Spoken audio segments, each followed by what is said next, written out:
अस्सलाम वालेकुम वरहमतुल्लाहि वबरकातुहू।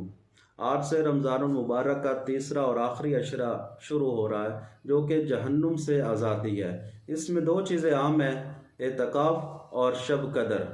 एतकाफ़ करना रसूलुल्लाह सल्लल्लाहु अलैहि वसल्लम की सुन्नत है। आप सल्लल्लाहु अलैहि वसल्लम ने फरमाया कि जो मेरा उम्मती एक दिन का एतकाफ़ अल्लाह की रज़ा के लिए करेगा, अल्लाह रब्बुल इज़्ज़त इसके और जहन्नुम के दरमियान 3 खंदक का बराबर इसको फासला पैदा फरमा देगा। और एक खंदक के बारे में फरमाया कितना फासला है, ज़मीन और आसमान के दरमियान जितना खला है इतना फासला एक खंदक का है। और दूसरा शब कदर है। शब कदर एक बड़ी अज़मतों और बरकतों वाली रात है। इस रात के बारे में अल्लाह रब्बुल इज़्ज़त ने कुरान पाक के अंदर फरमाया है, इन्ना अंज़लनाहु फ़ी लैलतिल क़द्र, कि हमने इस कुरान पाक को लैलतुल क़द्र वाली रात में उतारा है। वमा अदराका मा लैलतुल क़द्र, और तुम्हें क्या खबर, तुम्हें क्या मालूम कि लैलतुल क़द्र क्या है। लैलतुल क़द्र खैरुम मिन अल्फ़ि शहर, ये वो रात है जो हज़ारों महीनों से बेहतर है।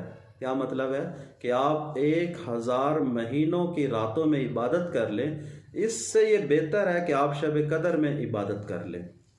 आगे अल्लाह रब्बुल इज़्ज़त क्या फरमा रहे हैं, तनज़्ज़लुल मलाइकतु वर्रूहु फ़ीहा बिइज़्नि रब्बिहिम मिन कुल्लि अम्र, और इस रात फरिश्ते अल्लाह रब्बुल इज़्ज़त के हुक्म से इस ज़मीन के ऊपर उतरते हैं, नाजिल होते हैं।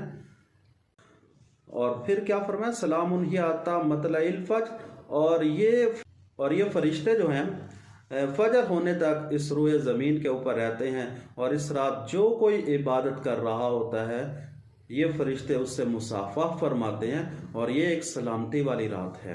अब ये शब कदर कौन सी रात है, इसके बारे में कोई तयन नहीं है।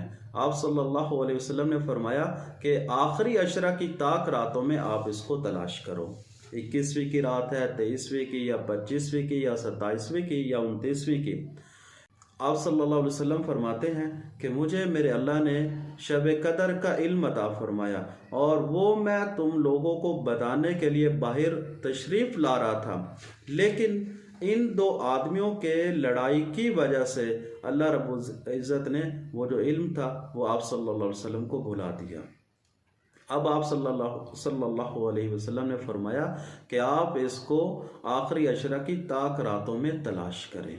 तो भाई ये बहुत बड़ी बरकतों वाली रात है, और 5 रातें हैं। थोड़ा इन रातों में हम जो है वो थोड़ा आराम कर लें, इबादत ज़्यादा कर लें। इस रात में कोई मखसूस इबादत नहीं है। आप नवाफिल अदा कर सकते हैं, आप कोई तस्बीहात कर सकते हैं, आप तीसरा कलमा पढ़ सकते हैं, दरूद पाक पढ़ सकते हैं, कुरान पाक की तिलावत कर सकते हैं, सलात व तस्बीह पढ़ सकते हैं। बाकी इस रात की फजीलत ज़रूर बताई है आप सल्लल्लाहु अलैहि वसल्लम ने, लेकिन इस रात में कोई मखसूस इबादत आप सल्लल्लाहु अलैहि वसल्लम ने नहीं बताई है।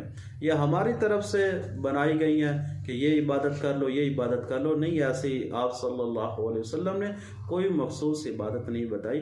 हाँ, आपको जो आप आसानी से कर सकते हैं, आप कुरान पाक की तिलावत कर सकते हैं, तिलावत कर लें।